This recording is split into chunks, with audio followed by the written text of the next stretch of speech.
because it's the silly, stupid, fascinating, weird, wonderful. They're my people, and more often than not, they're the geeky people as well.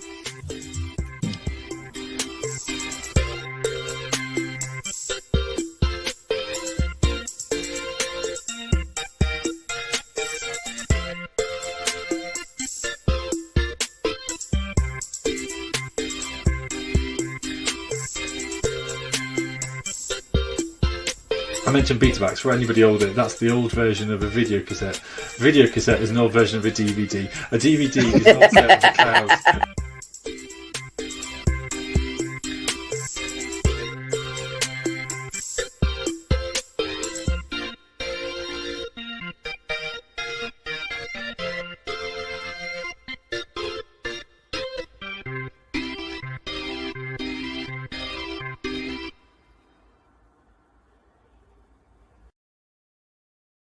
Good evening, ladies, gentlemen, and everyone else. It is a pleasure to be with you tonight for our special Doctor Who or New Who, Faith and Geekery special.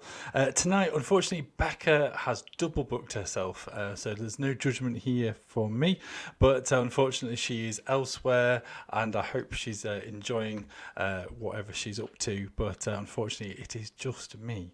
However, I will be joined by some guests, and so as we gather, I'm going to invite us to ponder and think about what things we've been up to. What geekiness have you been up to since we have last gathered?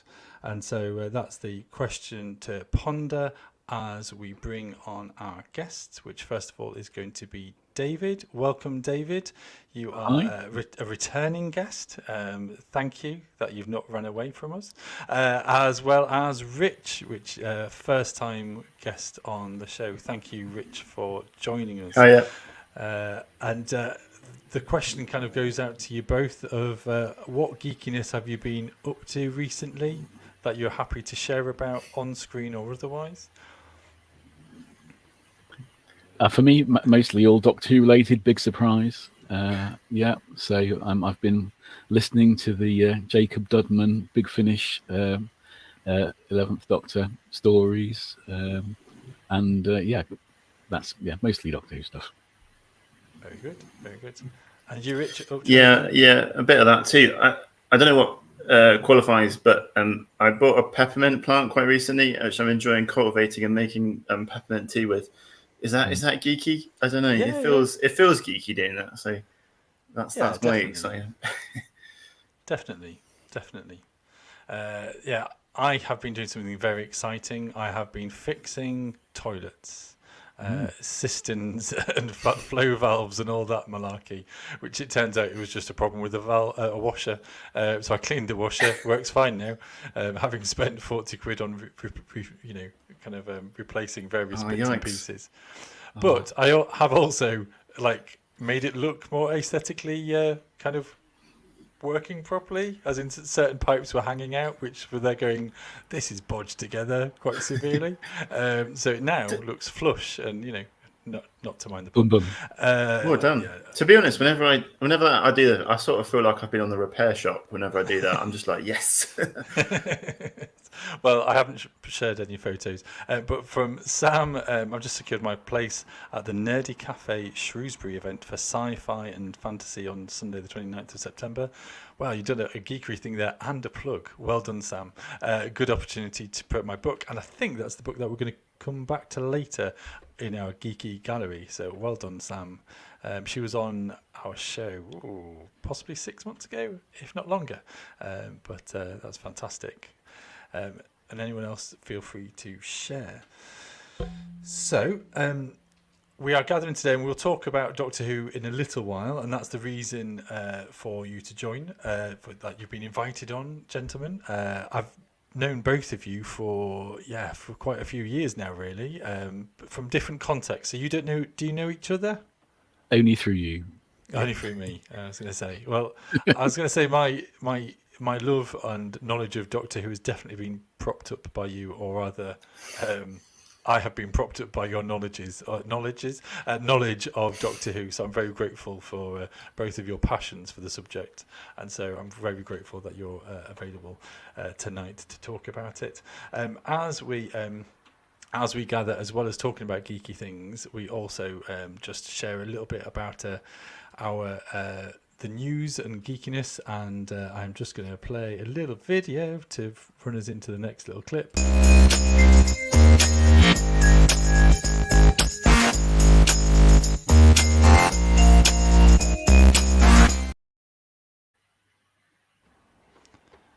And here we go for our geeky news, and lots of little clips here. For those who are listening to us on podcast, there is about 5 pictures.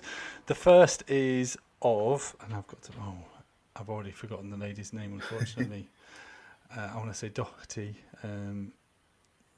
Shannon Doherty, famous from Beverly Hills 90210, has passed away, which was a bit of a surprise. I think she's 53. So that's with sadness. I feel as if our geeky news often involves kind of sharing condolences with famous people, really, and we've talked about that before. The next bit of geeky news is Stranger Things 5 has released a clip of their kind of the behind the scenes of filming the latest series of that, and I can't remember the lady's name who plays 11, but she was talking about that she's been on the film set of Stranger Things for 10 years, which is just like, blimey, that's a long time. Then there is Captain America, is it World War Hulk? And I really love this picture because this is a clip of Han Solo, what's his face? I really should have researched this a little bit more, shouldn't I? Harrison Ford, thank you. But it's a really lovely homage because it's got Leslie Nielsen in the background. And they did this the other way around in Scary Movie 3, where Leslie Nielsen had Harrison Ford in the background as a president. And so it's just a lovely tribute to have Leslie Nielsen in the background. And then there is is it detective novel by Richard Osmond that's been produced, is it by Netflix or something? And so that is kind of in progress. They've got the cast, including Kingsley Barrett, no, not Kingsley Barrett. That's the theologian. Ben Kingsley. Yeah. Oh dear. Becca, come back. Piers Brosnan and various others. And then finally, I'll just reference this for the D&D fans, is that the post office have kind of published, because it's 50 years of D&D, we have Mind Flayer, Mimic, and various other sorts of first-class stamps, which is just like, they're like, do people actually use these? Do people kind of go, oh, I saw this Mind Flayer and thought of you as I posted this letter? Or are they just kind of like holding on to them and kind of hoping that they kind of can be worth it in the future, or it kind of completes their collection? I'm not sure. So that is all the info from Geeky News. Is there anything to comment here, gents, on any of these things, all of these things? The stamps, I mean, I didn't know, I'll be honest, I didn't know what they were, but they look amazing, just visually. Yeah, so very much iconic. I've forgotten what the panther is called, the third one in. But yeah, they're quite famous characters, apart from I don't recognise the one on the far end. So they've got a Mind Flayer, a Mimic, and that cat one, which was also in the film. And I don't recognise what that other one is. Oh no, it's a Beholder. I thought it was some weird mushroom, but it's got the big eye in the middle, so it's a Beholder with lots of its 10 eye stalks, blasting possibly a wizard. No idea. Anyway, that I'm sure is really good audio for our podcast listeners. So that's painted picture. That's it for Geeky News.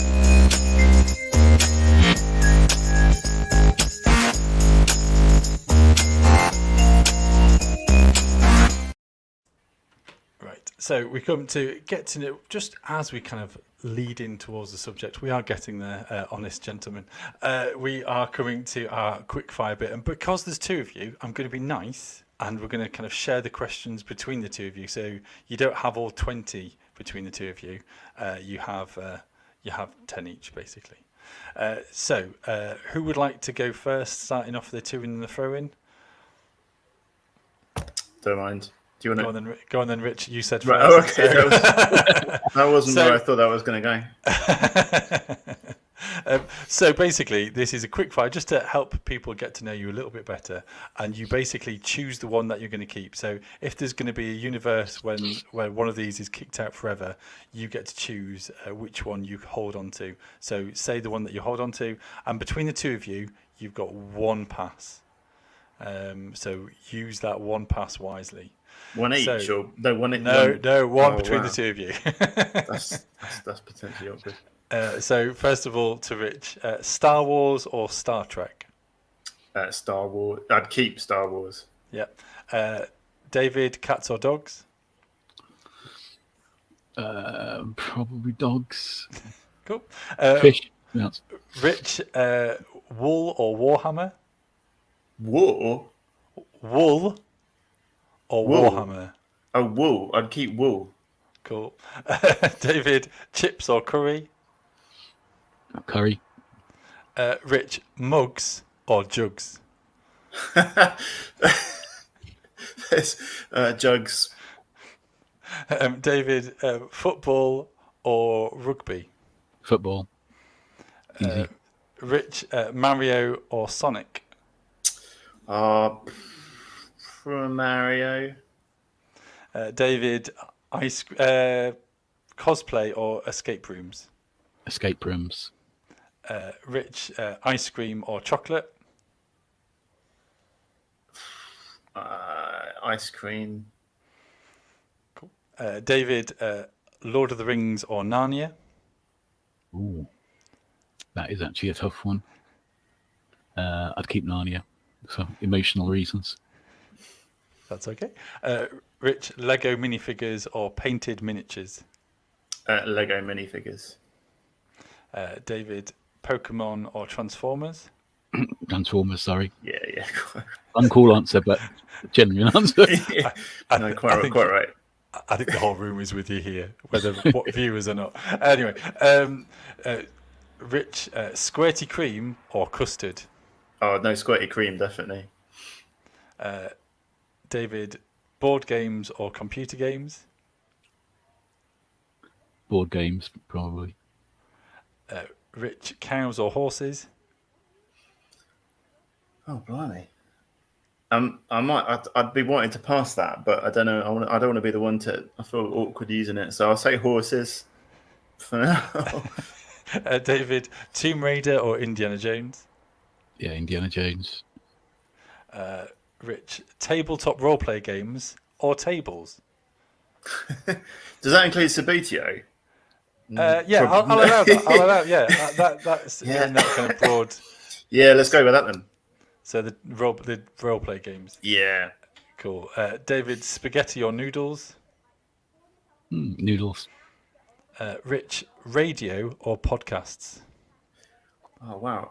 I better say podcast because otherwise that would invalidate what's about to wouldn't. So let's go with that. And then finally, David, faith or geekery? Faith in Geekery. Can't. Yeah, I'm gonna. Shall I pass that one? We're at the You end, can aren't we? you can pass it because I said horses. I sacrificed cows so that you didn't have to make that choice. Thank you. And that's interesting theology Sorry. in itself. No, jolly good. Thank you for playing with that. And folks on Discord and our wider community, don't judge them too harshly, or at all, in fact. So we're all friends here, and I hope that kind of just opens you up a little bit to kind of people to see who you are and who to have a go at later. No, to kind of welcome into the fold of those things. But tonight we are talking about Doctor Who, and first of all, I better just check. Have you both seen the new series of Doctor Who? Jolly Yep. good. I thought you would have done, but I was going to check that with Becca as well because I wasn't sure. I wasn't sure if she got around to seeing them all or not. So yes. So first of all, just from the off, how did we find the new series in broad brushstrokes? Was it widely acceptable, questionable, or other? I really liked it. I thought it was just generally really enjoyed it. There are some better and worse episodes, but I think it felt like a bit of a return to form on the storytelling for me. So I enjoyed it. Yeah, I agree. I enjoyed it very much. It's I am a relatively easy sell because I am not one of these people that judges very harshly anything. But I thought it was had some nice ideas, had some really good production. There was a couple of places where I think the plotting could have had a hand help. The script editor maybe be more forceful in saying to Russell, maybe can we make this work properly for the plot? But apart from that, I really enjoyed it. Good. I was going to say, for me, this was the very first time that I was able to sit down with my children and they were prepared to watch it live, or at least we would watch a couple of the episodes first and then kind of go, oh, actually they're okay to watch this one. So that was the very first time. So I genuinely had that kind of feeling of watching it through my children's eyes properly, and this is something I'm really passionate about. And they've never had that before. They've maybe I've forced them to watch maybe a Christmas special once or twice, but they've never been that bothered. But then this time was like, oh yeah, we'll watch it, yeah. And so I kind of had that kind of childlike appreciation again, where maybe I'd become a little bit more cynical in recent years. Let's talk about that later, shall we? So I think ultimately I was like, yeah, this is actually good and good caliber, and look at the graphics. I think it was quite kind of acceptable. So just kind of start with telling about the whole kind of Disney kind of budget and things like that. Was that kind of well received?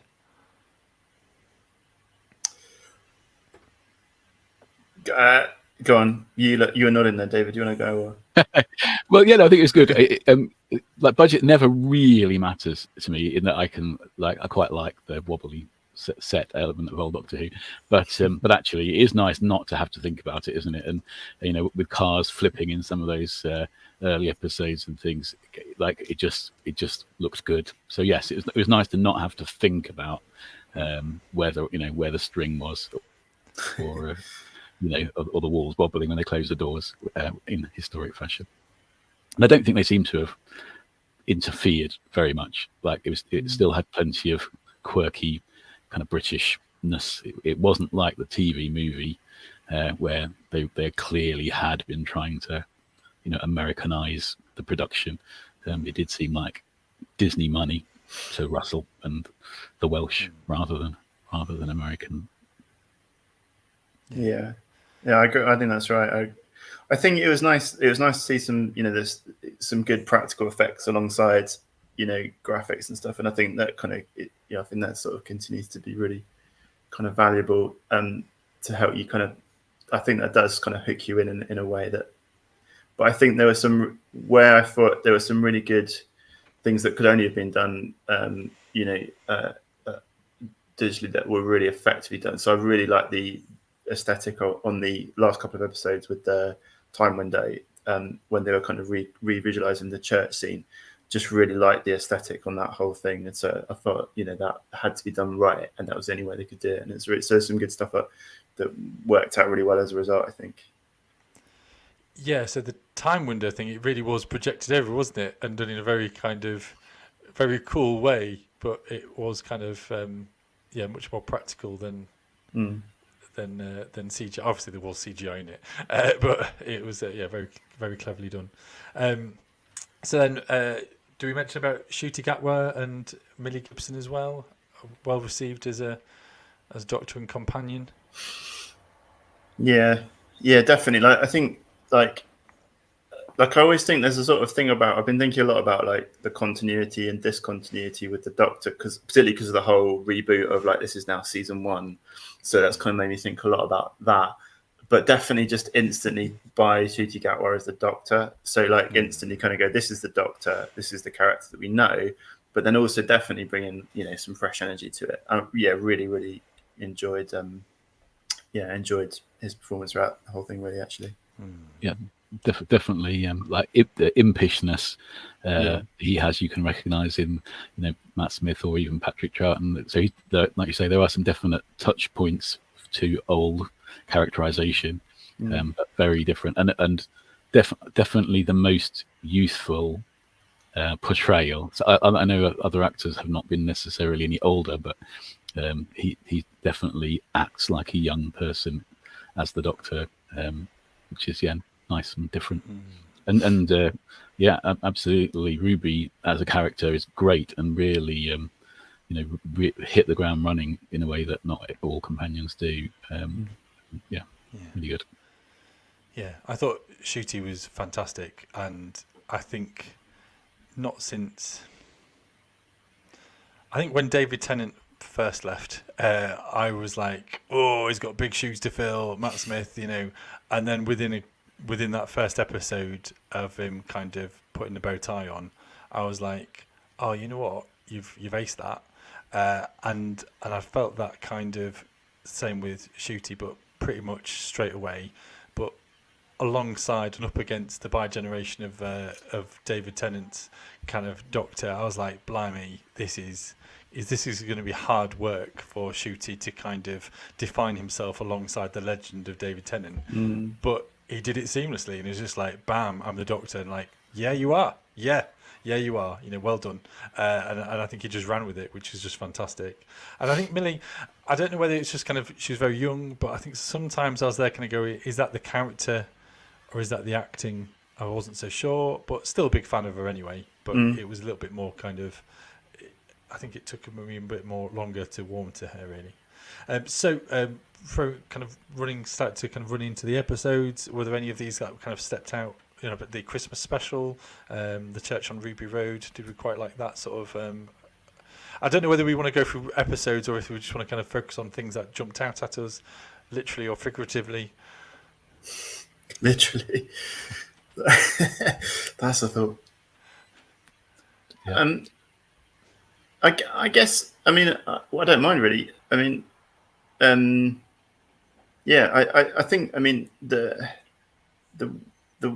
was going to say the one that there was an episode that stood out for me, but I didn't want to jump into that and then not go through the others. So I don't know if you want to do it the other way around, but. We can go through and just sort of say. I love the Christmas special. I was actually off over Christmas with COVID, and so I was there, kind of ready to watch it, and I enjoyed my solitude watching it. And I think I watched it maybe 3 times on Christmas Day. So I really enjoyed it, and I loved the kind of musical element to it. I was aware that. That Russell T Davies was looking for his moment to do like a Buffy the Vampire Slayer kind of musical episode sort of thing. So but I enjoyed it, and the whole kind of introduction to fantasy rather than just kind of the historical and the continuity sort of thing. It was good to have fantasy in there. The vibe I got, it's funny you're saying about Buffy the Vampire Slayer, because the vibe I got from that bit was Return at the Jabba the Hutt scene in Return of the Jedi, with the musical number there. That was the vibe I was getting from that bit. But, for me, I think it was Labyrinth as well. The David Bowie big hair, remind me of the Babe. What Babe? Bits with the goblins was So it was very of that fantasy genre. I wasn't completely sold on the actual song. I kind of thought they could have had a second pass at that, frankly. But the idea was great. But that was it, wasn't it? That they were expecting to go in the studio and to film it, and the day came, and they're like, "Oh, we're just doing it here. Oh, okay." And I think that does show a little bit. But I liked it, and I just thought, you know what? And again, it was just this kind of introduction that this is a children's show that is for all ages. And I was wondering that, because Mark, you were saying about watching it with your kids and like seeing it through their eyes for the first time in that way, and I was wondering if that was a big part of because I think that was, for me, I really liked that episode sort of apart from that sequence. I didn't massively dislike it, but it didn't quite connect for me. But I wondered if that's part of the lens through which you look at it, if that makes sense. Yeah, ironically, I didn't get to see it with them on the day because I had Oh, COVID okay. and they were fine. But then we did watch it together, and that was one of the first things that we all gathered to watch, to do. And so that was very much kind of well accepted. And then we went into kind of Space Babies, and that was, from their view, hilarious, absolutely hilarious and ridiculous. And I think Space Babies got a lot of kind of flack for maybe the CGI mouths on the babes or otherwise, and otherwise. But no, again, that for me, kind of, because my kids loved that episode and just the craziness of the Space Babies and just exploring the bogeyman, it was, it wasn't clever writing, I didn't think, but it was a premise that our kids were like, yeah, bogeyman, bogies. It was fun, and it had babies that could talk and zip around in little kind of chairs. So, it all seemed good. Yeah, I think it was genuinely original, wasn't it? I haven't ever, I've seen lots of different sci-fi tropes, but talking babies in charge of a spaceship, I have never seen before. So I did like that they pulled it. There was a deeper bit in that, like that I did like. There's a little bit about like one of them going, "Oh, did we grow up wrong?" And the doctor says no. And I thought that was done really well, that bit, because it kind of did fit. It didn't feel like suddenly we're going to shoehorn in a serious bit. And actually, it was a really nice moment of seriousness and a moment of quite an important message in the middle of what was otherwise, quite a comedy kind of romp. And I felt they did it really naturally, and it just felt very authentic the way that was communicated. So I sort of really liked the way that was done.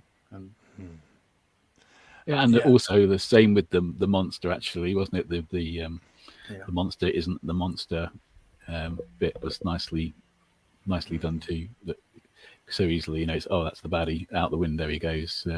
Everyone cheers, but it was nicely handled. Was there an alien resurrection homage there going on? Well, I was thinking that with Ripley and kind of the thingy carrier to release that. Yeah, definitely. Let's not get that's a darker kind of. But there are these then themes, aren't there? Even from kind of Christmas special or even earlier, about the theme of family.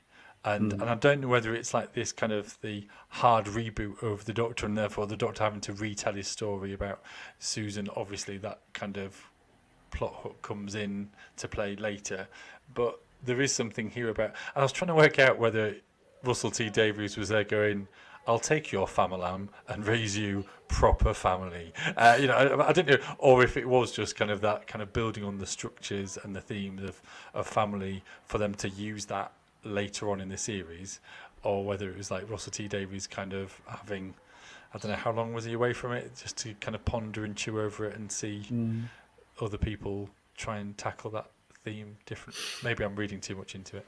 I think some of that is just importance of non-repetition, isn't it? That, like, actually, if you're going to look at one thing they did do well in that the 13th Doctor, it was that sort of chosen family kind of theme, and therefore you can't really just repeat that. So going back to but having the adoption element to it as well as a new flavor, but still another good kind of solid family and dynamics, as we've had a few times now in the new sort of era.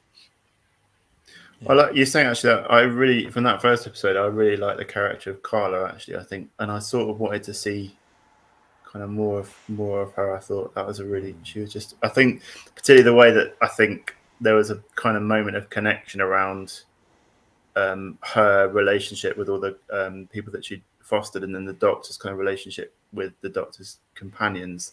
There was a kind of moment of connection that I kind of felt was, I don't know, I read that into that as being kind of implicitly there's something that they connected about how they related to all the people that have been in their lives, as being just deeper than just sort of a passing thing. Yeah, and I think this is because Russell T Davies does very well. He sprinkles very well, doesn't he? He kind of takes the themes and kind of goes, "I'll just sprinkle a bit here, sprinkle a bit there." is it coincidence or is it something more? And I've seen a couple of his interviews where he's talking about what's her name, Susan. Foreman. Oh no, as in Triad. Triad. Yeah, I've forgotten her real name, isn't it? Twist, isn't it? Twist. Susan. yeah, that's it. Yeah. And it's just like, oh no, it's just like a bad equity act today. We just had to. It's like, yeah, right. But the way that he kind of does that, and kind of, just kind of, we should mention Mrs. Flood as well, of just kind of just gently trickling in. Triad technology was there, and all these little kind of undercurrents of these things. I found that kind of very interesting. We then move on to kind of things like The Devil's Chord and Boom. Devil's Chord I thought was fantastic, with what's her name, the female baddie, It's Jinx. Jinx, thank you. Sorry, I really should have all these written down.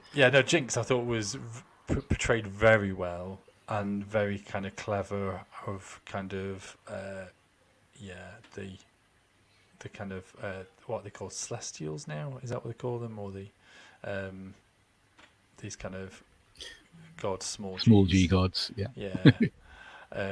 I thought that was kind of a real standout performance, actually, out of all of the other kind of. It was a very, very consistently filmed episode, wasn't it? It was the tone of it just held its tone all the way through, even though it was quite an unusual, hyper real kind of pantomimic type of tone. It definitely had a real musical theatre kind of vibe to it all the way through, which I thought was great. I thought it really, really held together well. I know not everyone liked it, but I did think that was really, really, really well done. And the music in that worked very well. And I really liked the end bit as well. I liked the sort of, the Strictly moment and song and dance at the end. I thought all just was really good. Yeah. I enjoyed the little, there's always a twist at the end. And again, it was just this kind of playful Doctor Who. And I think that's again with the music of the song for the Christmas special one as well, is that kind of, not being too serious about stuff, and just to be able to throw in a musical number. I did wonder whether they didn't have the rights to like twist and shout or something, but anyway, it's like, okay, run with that one. Weird. I was certainly glad there was a plot reason for that first song that they were singing being so terrible. Initially, I was like, oh, they didn't spend much time on that, did they? and then thankfully that was the plot. That was okay. Yeah. But again, interweaving this kind of other story and themes, and an interesting kind of use of the Devil's Chord as well, as like the 13th or whatever century kind of interesting concept. But fun all the way. Should we move on to Boom? Did we enjoy Boom? I was wondering about you're saying about with Boom. So you're saying about the sprinkling of things, and I haven't had a chance to look up whether this has come up, so it might be like everyone's talked about it already. But this whole kind of thing of like watching where you tread, that's coming through. So like so Ruby treads on the butterfly, and then in the next episode the Doctor treads on the kind of the cotton thing, and then so in this one obviously treads on the mine. I just thought, I don't know. Like, I didn't really spot that the first time round. So I was sort of interested by whether that was a deliberate, ongoing kind of idea of like being careful about where you tread, what that might mean symbolically. So that was the kind of thing I was reflecting on around the Boom episode, was just the whole significance of that bit, if you like. Obviously, there's loads of other stuff going on, but is that a thing? Is that a thing? Have I just imagined that? I haven't made the direct link of the actual stepping on things. For me, it was more of the causality thing of Mavity now being the thing. It was like, oh, okay, we're going with that, are we? And I didn't know if it was going to be like a bigger story about cause and effect, and how when we do kind of walk through time, when we walk through time, when the Doctor walks through time, that they can have an impact on the world around them and consequences of their actions. And I think that's certainly where 73 yards then definitely takes that on, doesn't it? So, yeah. And It even certainly if was. it's It was tightly, like it was obviously tightly. Although it was Stephen Moffat, wasn't he? Wrote Boom, I think.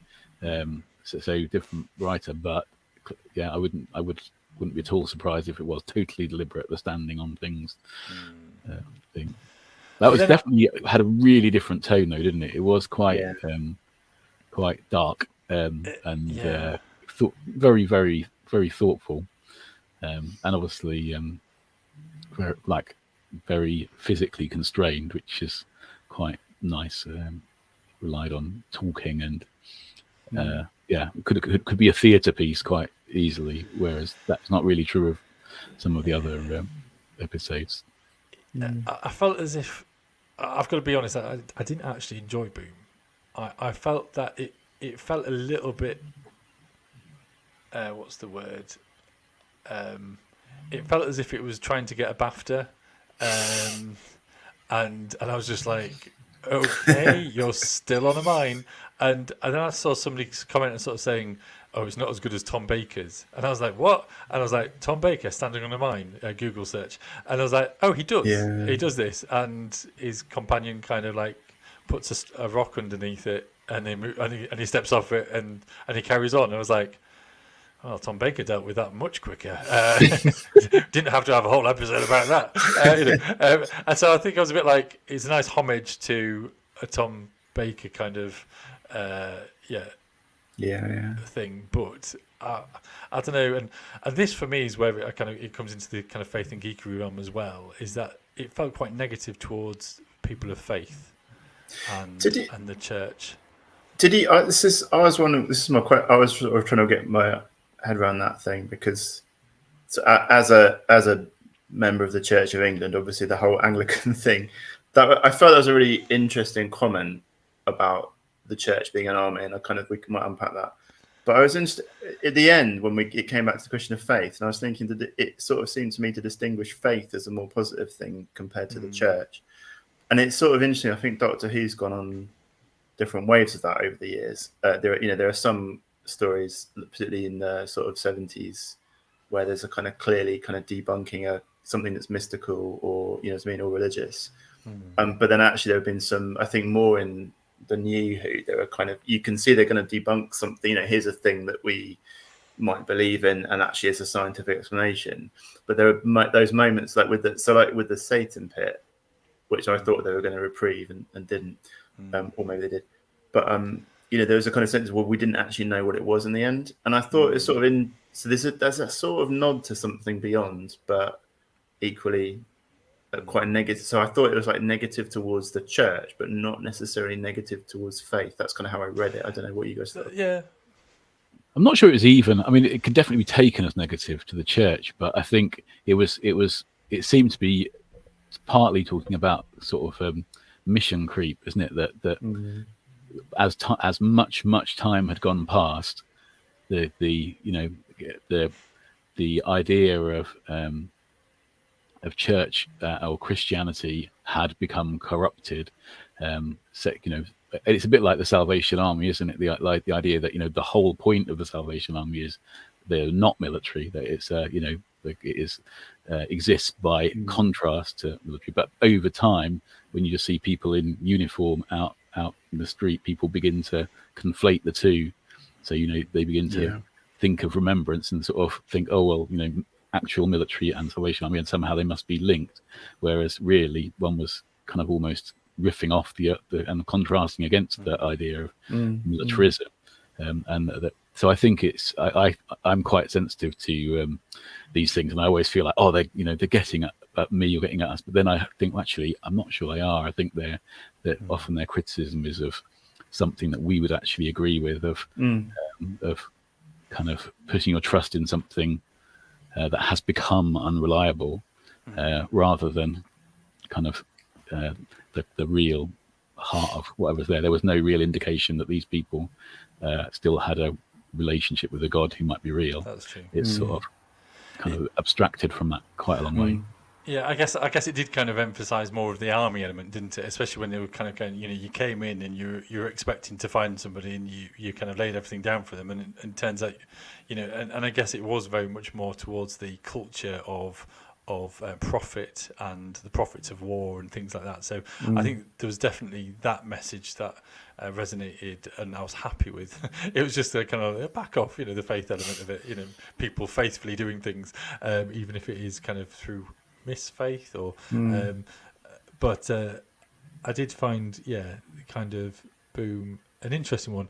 I also felt as if kind of like it felt as if it was, again, dare I say, a little bit kind of quickly wrapped up, and to sort of say, go on your way with your dad's friend and the hologram of your dad father, bye. It's just a bit like, it's like, oh great, that's not going to cause a lot of therapy for that that child. So yeah, I was a bit like, maybe Faith has more of a part to play there, please, just to kind of support them in that. But yeah, I was. That was the one for me that was just a bit mixed, and I felt as if, I don't know if it was just kind of hyped up so much that I was a bit like, it just felt a little bit flat personally for me. I guess the cynical bit. No, actually, let's not. I won't start again. Fair enough. We've got a few more to get through of Dot and Bubble. What do we think to that? I thought that was good. That was really strong. I think because I saw afterwards, I think that was the scene at the sort of kind of climax scene at the end. That was Ncuti Gatwa's first bit of filming on the series. I think not on the previous one before, but the first on this series, and it was quite a striking thing to kind of go. That was a striking scene, I thought. But in terms of acting, to be able to sort of just go in cold on that, I thought was impressive. Yeah. But I think also the whole, I guess spoilers are okay in this context, because the whole kind of twist on the lead character, who's Lindy, she was just very convincing because you kind of went along thinking, yeah, I'm rooting for this character, and suddenly turns into to this other thing at the end in a way that felt entirely believable and was quite uncomfortable as a result. And that was clever, I thought, to kind of draw you in, and then just twist it and make you think, okay, what have I not seen there? So I thought it was a really clever episode. Interesting. That was the only one we didn't show our kids. So unlike Mark and Becky, we really messed up the pre-screening. So we basically pre-screened all the ones that were fine and watched live without pre-screening all the slightly scary ones. So the kids watched Boom, they watched 73 Yards without any pre-screening, so that was, we would have still watched it with them, but we did watch 73 Yards, particularly like in horror, wondering what trauma we were doing to our kids, hoping that it would not end up being all witchcraft in the end. Sorry, I didn't mean to gloss over 73 Yards, by the way. No, just looking at my list. One we didn't show them, Dot and Bubble, because it wasn't because it was horrifying in terms of the eating or anything. They would have been fine with that, but it was the fact that there was no resolution, or at least no positive resolution. And actually, although they would have coped with it, but the one thing about Doctor Who is that by and large, stories do end with, like the good doing well and the bad doing badly, and with some idea that people you thought were, I mean, obviously there are twists, but basically often you think the people you thought were good are actually good in the end. And that, just like Rich was saying, really, that idea that the characters that you started empathizing with and wanting to do well, in the end, the Doctor basically or allows them to condemn themselves to whatever fate they're going to have because of their views. Thought that was probably a little bit hard for a 6-year-old and a 9-year-old. And so we didn't show. I thought it was, for the same reason, clever and thoughtful and interesting. Kind of reminded me, that you were saying about the resolution. It reminded me of. Did you ever watch Terrorhawks? This is in the 80s. So do you remember at the end, like they used to do the noughts and crosses thing at the end in the final credits there, and then sometimes it wasn't always the good guys that won on that, and that kind of I remember really impressing upon me the idea that in life that's how it is. So I kind of connected with that a little bit on regards of this, I think, although it's not as straightforward.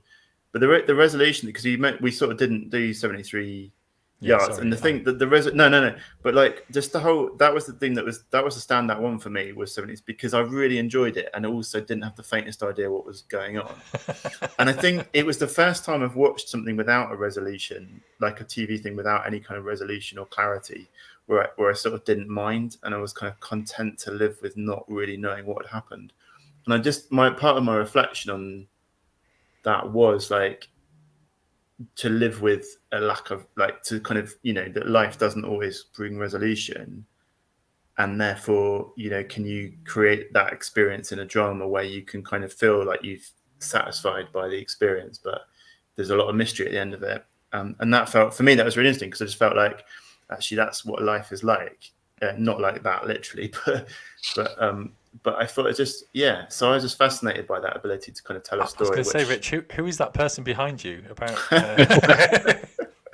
Oh, no way! Don't start that.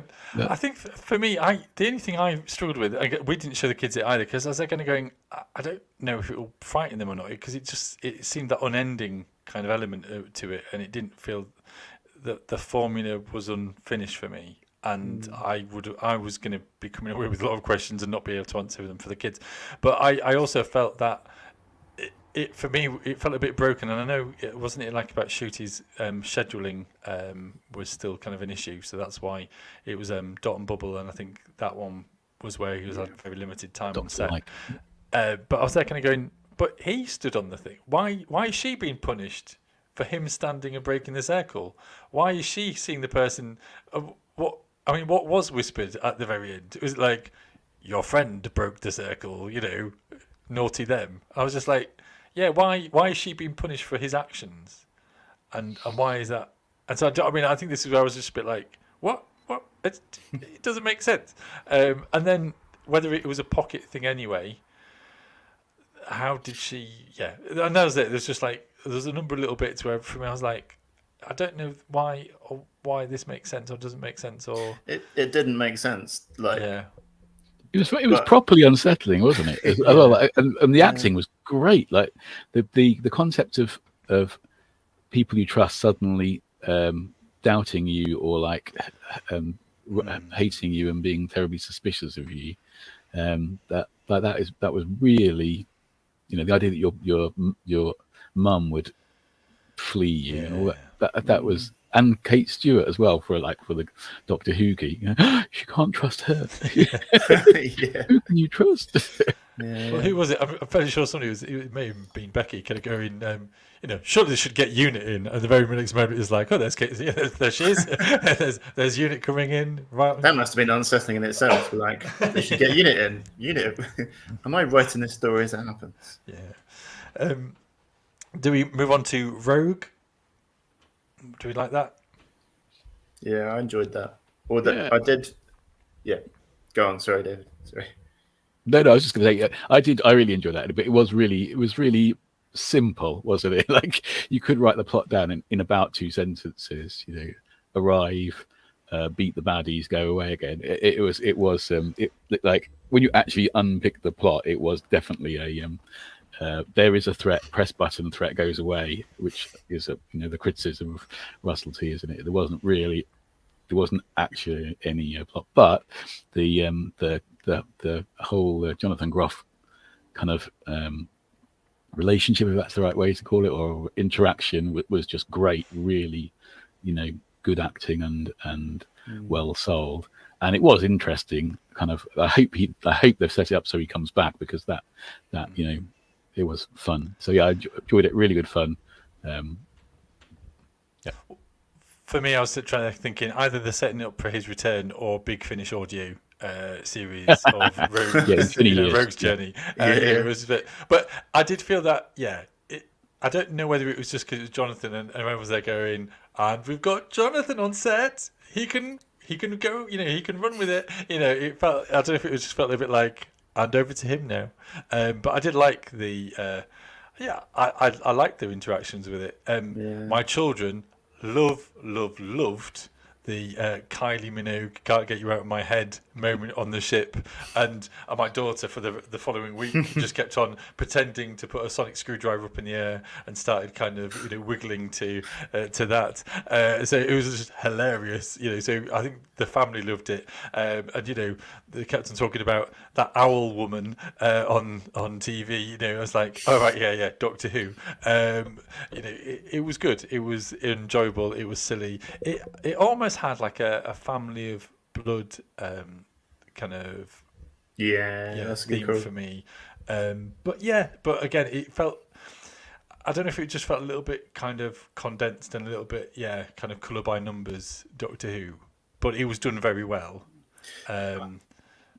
But then again, the end and him jumping in and saving Ruby, I was just like, would he? I don't know. It was just a bit. It felt a little bit rushed, but I suppose. So my sort of cynical comment earlier on that I didn't say was that it felt like all of the episodes had a really good premise, where they'd gone, bang, this is a great idea. Let's have talking babies on a spaceship. And then the kind of, what do we then do with that, was the sort of afterthought a little bit sometimes. But they would have really, and I think the boom was kind of the same thing. Let's have him standing on a mine, he can't move. That's a great premise. But you have to then, have to follow that through a little bit. But I thought, again, I think for me, the relationship in the Rogue episode was, again, just felt really convincing the way it entered in. And so I think the switch between the kind of light-hearted, jumping around, energetic kind of thing, and the kind of more serious bits just have been done really well. I think on the whole, it's felt authentic. It's not felt shoehorned at all for me. It was the only costume fail I think of the series was the owl's neck. Yeah, there's like sort of ruffled skin on the surface that a couple kept wanting to pull it straight, and which the continuity person had said, "No, it's ruffling, pull it down." It did definitely look like costume rather than feathers at some points. But there we are, tiny thing, tiny. We have about just over 7 minutes left, and we're going to cover the two-parter, which we'll cover, and then we're going to do a Geeks Gallery and then kind of wrap up. So we'll cover The Legend of Ruby Sunday and Empire of Death both together, if that's all right. I'm going to start off with continuity. I found it really strange that their clothes went into the imaginary TARDIS in one sort, and then kind of came out in army gear and like combat trousers and combat boots, and I was there kind of going, what is that? Did they just find that in the remembered TARDIS? Is that meant to portray a lot of time had passed, or that there was an army surplus store somewhere? It just felt a little bit. I don't know. I was like, are they not going to mention that? Because older companion Mel. Yeah, Mel seemed to be in the same clothes throughout, but they just seemed to. And I don't know whether it was. One of them seemed it could have been technically kind of, whether it was kind of Ruby Sunday kind of taking off her outer coat and that would have been underneath. But I was fairly sure kind of Shooty wasn't in that get-up before we went in. And I was just like, that for me was an issue. But I liked the overall thing. But again, I think I really loved kind of all this kind of, sprinkling of stories, of ways. It was really kind of very cleverly done, is that I was enjoying for the first time in a long while just the enjoyment of guessing, of kind of going, where is this going to go? I have no idea where this is going to go. And are they going to tie in this? And are they going to tie in this? And are they going to reference this? Is this made up? And so like the Mrs. Flood thing, I was really glad that wasn't actually resolved. I had actually said that to Becky. I was thinking, I don't think they're going to tie that one up. That is going to be the breadcrumb that keeps on going. I was a bit surprised by Ruby Sunday's mum being the kind of being normal. And it's just like, sorry, what? Yeah, it felt misdirection. I can't remember. That is a classic idea of what Rich said earlier. I think of like in high concept, like it's the normal person. Sounds like a really good idea, but they didn't really quite actually pull it off as a plot point. I think the other one that was like that was the pointing at the sign behind, the very ominous pointing, and it turned out that for some reason.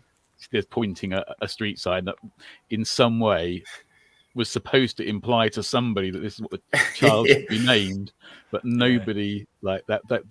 For me, they didn't really sell that at all. I agree. Hopefully didn't work, but yeah. So I think the mystery was great, but that was one where I think the script editor really, it's kind of like there should be a bit of.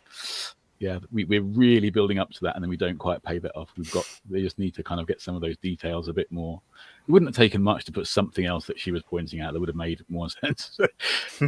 Well, I think I've got to say the Sutek anagram and the pointing at the road sign are the two memes that I've seen the most of where it's either the anagram changed to Sooty, and so that is the big baddie of the Doctor Who. It's like the wrong anagram, it's Sooty, and this little puppet. The other one is saying, "Oh yeah, she was pointing to your name, Ruby. No tipping." It's like, yeah, would it be like no parking? It's just like no ball games. It just felt a bit like real frustrating. Oh, we've got a comment. Who do you saying sounds interesting. Yes. You mentioned Mrs. Flood. So who do you think Mrs. Flood is then? Go on, you guys. What do you think? Right. I've got to say that I might be in the wrong completely and utterly. And this is the person, I've got to say, folks, Rich is the person who, when they were queuing up Matt Smith as the next Doctor, Rich said to me, he went, really should be Peter Capaldi. He'll be fantastic as the Doctor. And they were like, yeah, because we've been watching the thick of it, and lo and behold, the next Doctor after Matt Smith was Peter Capaldi. So you were very much, I kind of bow to your knowledge. But I suspect some kind of Rani or kind of either that or like a god of chaos, maybe. But I don't know, she felt or like a, not even chaos though. I don't know if it's like the whole kind of causality. I'm not sure. It could just be actual evil Mary Poppins. If that like a direct hint to us. Yeah.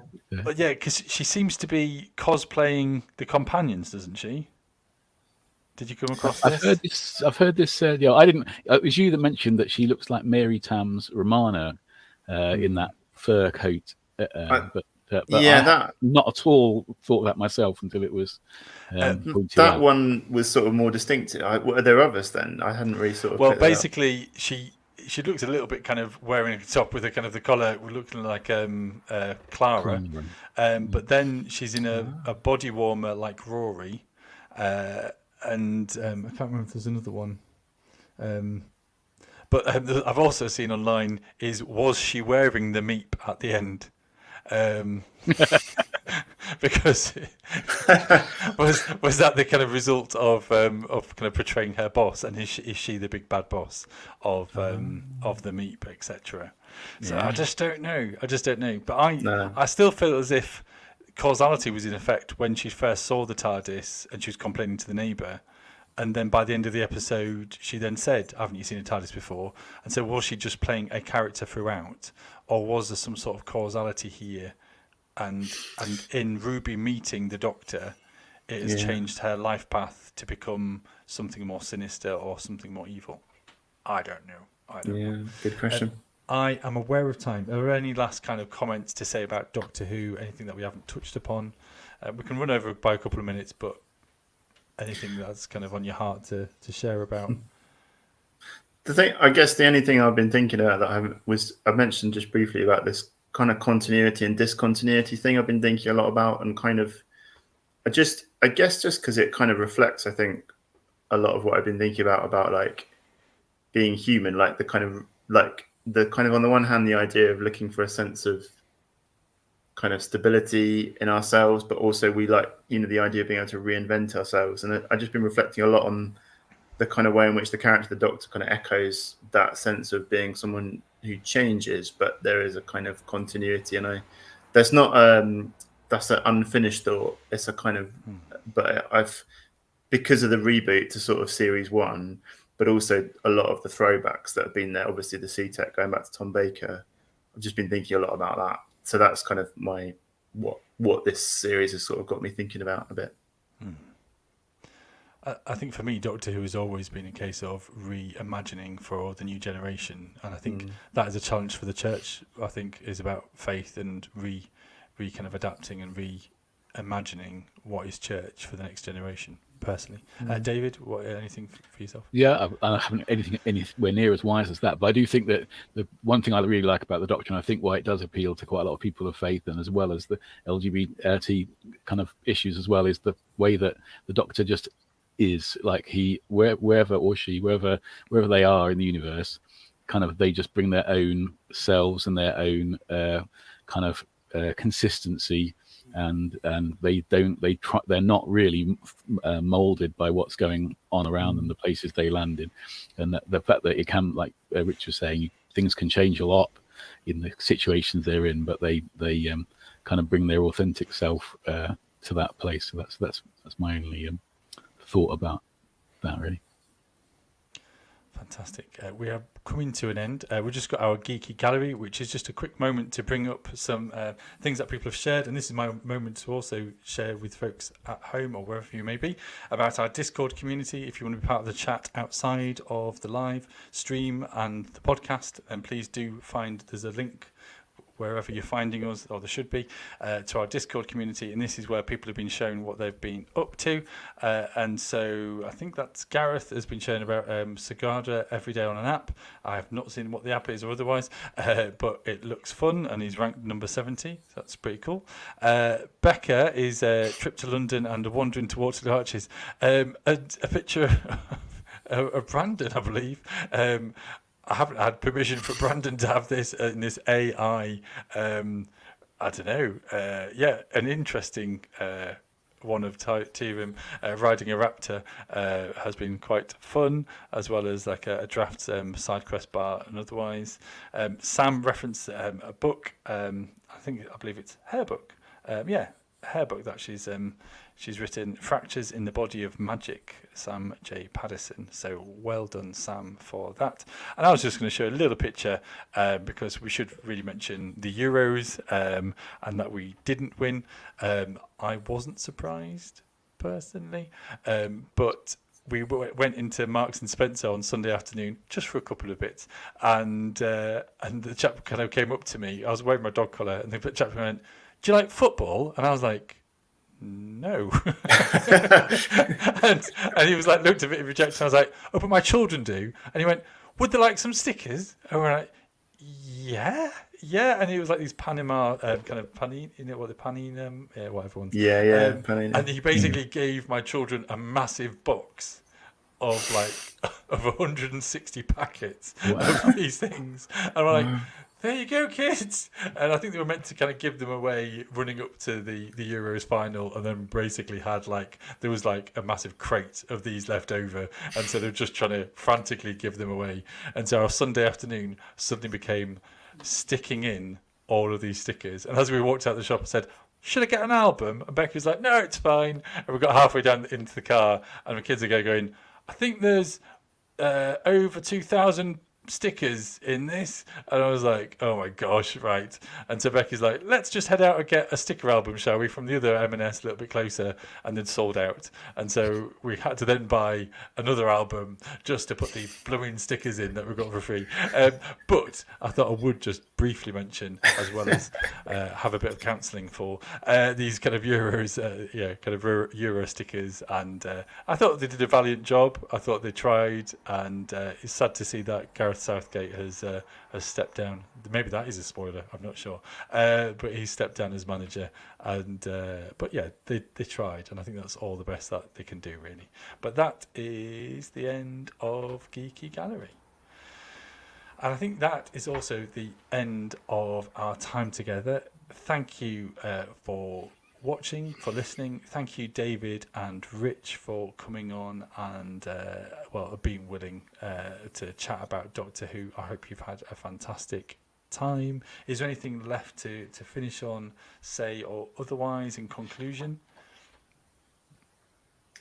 Thanks for having me. Yeah, thanks. No, good to see you. Thank you. Well, bless you. I'm going to drop you off now. Ka-chow and ka-chow. And folks, thank you for tuning in again. And please do remember to like, follow, subscribe, all that Googles. And thank you for tonight and being part of this conversation. So that's all for now. I wish you a fantastic evening or day or whatever time that you are watching us, listening to us, or otherwise. And I hope you can geek safe. Goodbye.